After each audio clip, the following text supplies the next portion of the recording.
Jonathan Young. Thanks, Mr Chair. I'm very happy to speak on Mighty River Power. We've heard some excellent information about this state-owned enterprise and their success, particularly during times of drought. Just recently I visited Lake Karapiro and drove over that dam that I used to drive over or walk over many times as a young boy, swim in that lake, down the slide and watch people water ski. And of course there will be the World Championships of rowing there in the not too distant future, and they will have a lake full of water, because you wouldn't believe it now, would you? But we have come through a tremendous drought which has in fact affected Mighty River Power's dividends. Mr Speaker, we are a government that believes in improvement. We really do. We are a government focused on improvement and an improvement of return of value for money to the taxpayer. Mr Chairman, the Minister of Commerce mentioned that just recently, toward the end of December 2008, the annualised return on equity was 1.5%, but Mr Chair, that has increased for 6 months ended 31st of December to 4.5%, which you've got to acknowledge is 3 times the rate of return. 3 times the rate of return.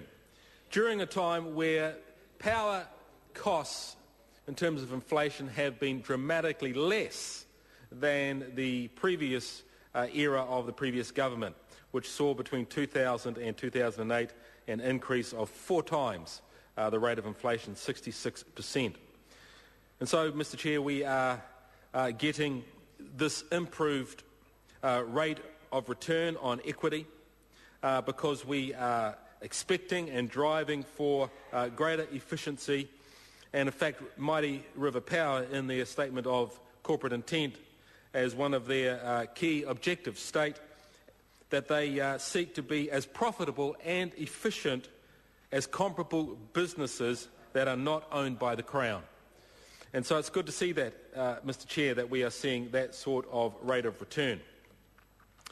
We know that in 2008 and 9, Mighty River Power generated revenues of $1.1 billion, and that came through not only their generation, but they also saw an increase of 1.7% during that financial year growth in their customer base, which they continued on to see increase by the end of 2009, a total of 50,000 to a total customer base of 400,000. So indeed, this is a state-owned enterprise that is not only generating electricity from 90% renewable, but has increasing support from the people of New Zealand.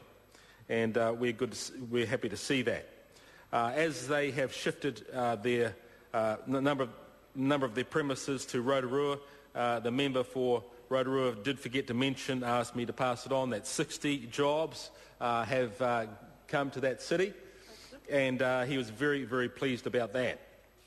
Yes, indeed. Mr Chair, the shareholding ministers continue to look for a range of measures in terms of performance. To this end, shareholding ministers ask officials to establish a range of financial performance indicators to be used across the portfolio, covering shareholder returns, profitability and efficiency, leverage and solvency.